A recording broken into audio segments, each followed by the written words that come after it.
చందమామ కథ. దొంగ దొరికాడు. కొమరయ్య, చలపతి అనేవాళ్ళు బాల్య స్నేహితులు. వాళ్ళు చిన్నతనంలోనే తమ గ్రామం వదిలి కోటగిరి అనే పెద్ద ఊరు చేరారు. అక్కడ కొమరయ్య కొబ్బరికాయల దుకాణం పెట్టాడు. చలపతి ఒక షావుకారు దగ్గర గుమస్తాగా చేరాడు. ఒకనాటి మధ్యాహ్నం వేళ చలపతి కొమరయ్య దుకాణానికి వచ్చి, కొమరయ్య, నీ నుంచి ఒక సాయం కావాలి అన్నాడు. ఏమిటది అని అడిగాడు కొమరయ్య. మరేం లేదు, నా భార్య ఆడపిల్లను ప్రసవించినట్టు కబురు వచ్చింది. పిల్లను చూసేందుకు మా అత్తవారి గ్రామం బయలుదేరాను. అయితే అంతలో మరొక వార్త. మన గ్రామం వైపు ఉన్న ఏరు పొంగిందట.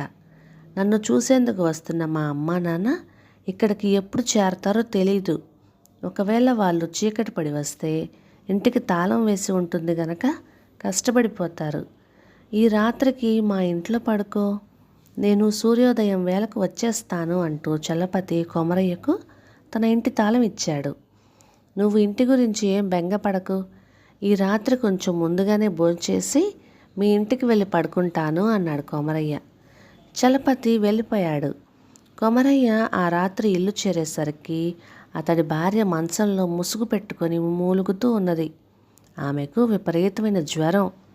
కొమరయ్య వెంటనే వెళ్ళి వైద్యుణ్ణి తీసుకొచ్చాడు. అతను ఏదో మాత్రలు ఇచ్చి తెల్లవారే లోపల రోగి చేత 3 సార్లు మింగించమన్నాడు. కొమరయ్యకు చలపతి ఇంటి విషయం గుర్తొచ్చింది. అయితే భార్యను ఒంటరిగా వదిలి వెళ్ళే పరిస్థితి కాదు. ఇప్పుడేం చెయ్యాలి అని ఆలోచిస్తున్న కొమరయ్యకు చలపతి ఇంటికి ఎదురుగా ఉన్న ఇంట్లోకి కొత్తగా అద్దెకు వచ్చిన ఆదిత్య అనే యువకుడు గుర్తొచ్చాడు. అతను బ్రహ్మచారి.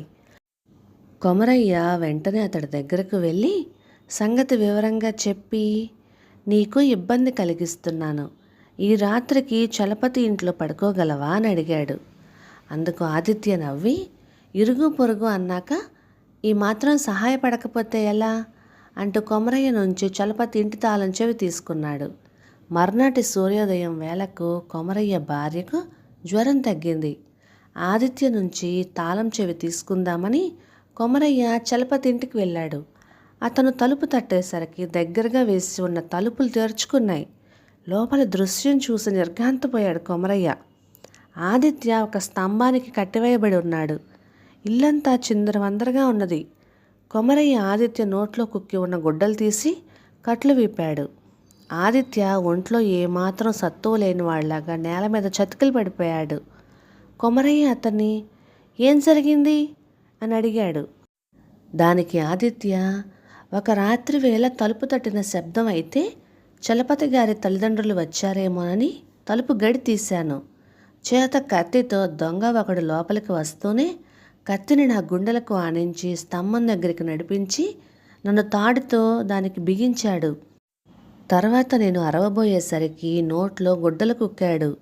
నేను భయంతోనూ ఊపిరాడక అలాగే సొమ్మసిల్లిపోయాను అని చెప్పాడు. ఇది విన్న కొమరయ్యకు నోట మాట రాలేదు. దొంగ ఏం ఎత్తుకుపోయి ఉంటాడో అని అతడు చూస్తుండగా చలపతి లోపలికి వస్తూనే, ఏం జరిగింది కొమరయ్య అని అడిగాడు.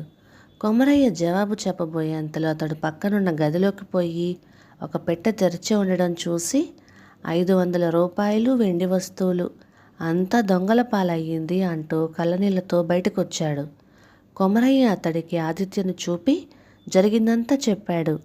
చలపతి అంతా విని, ఇందులో మీ పొరపాటు ఏమీ లేదు, అంతా నా ప్రారబ్ధం అన్నాడు.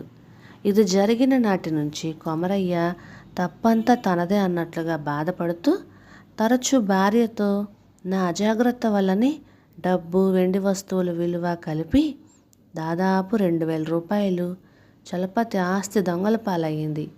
అతడికి ఏదో కొంత ఇస్తే తప్ప నాకు మనశ్శాంతి ఉండదు అంటుండేవాడు. ఇటువంటి సమయంలో కొమరయ్యకు దూరపు బంధువైన జనార్దను అనే అతను ఆ ఊరికి రక్షక భటుల అధికారిగా వచ్చాడు. ఆ వచ్చిన రోజు రాత్రే అతను కొమరయ్య పిలవగా అతడింటికి భోజనానికి రావడం జరిగింది. కొమరయ్య మాటల సందర్భంలో చలపతి ఇంట జరిగిన దొంగతనం గురించి అతడికి చెప్పాడు. జనార్దను అంతా విని, ఇంతకు ఆ ఆదిత్య అనే అతను నమ్మదగిన వాడేనా అని అడిగాడు. అతను కొత్తగా చలపతి ఇంటి దాపులో ఉన్న ఇంట్లోకి అద్దెకొచ్చాడు.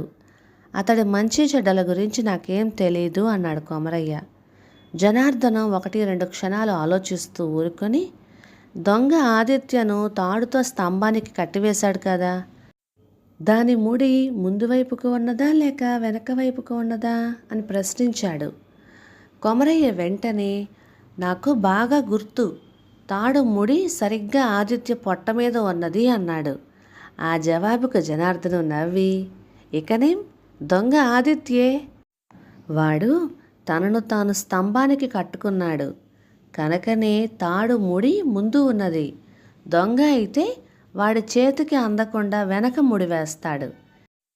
ఇంకో సంగతి ఏమంటే, దొంగ అయిన వాడెవ్వడు ఒక మనిషిని స్తంభానికి కట్టి ఇంటి తలుపులు దగ్గరకు వేసి పోడు, బయట నుంచి గొల్లెం పెడతాడు అని చెప్పాడు.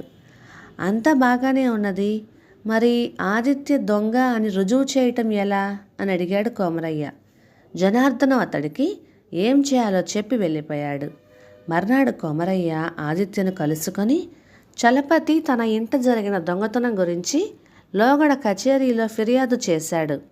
రాత్రి గస్తీ తిరుగుతున్న రక్షక భటులకు దొంగ ఒకడు దొరికాడు. కానీ వాడు పిచ్చివాడిలాగా ప్రవర్తిస్తున్నాడట. ఇది నటనేమో అని వాళ్ళ అనుమానం. నువ్వు కచేరీకి వచ్చి వాణ్ణి చూసి గుర్తుపట్టాలి అన్నాడు.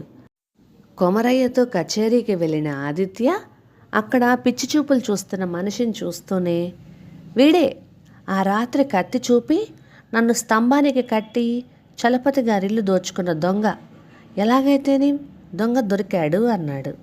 ఆ వెంటనే పిచ్చివాడిలాగా నటిస్తున్న జనార్దనం ఒక్క దూకున వచ్చి ఆదిత్య మెడ వడిసి పట్టుకొని, దొంగ దొరికిన మాట నిజమే, అయితే ఆ దొంగవు నువ్వే.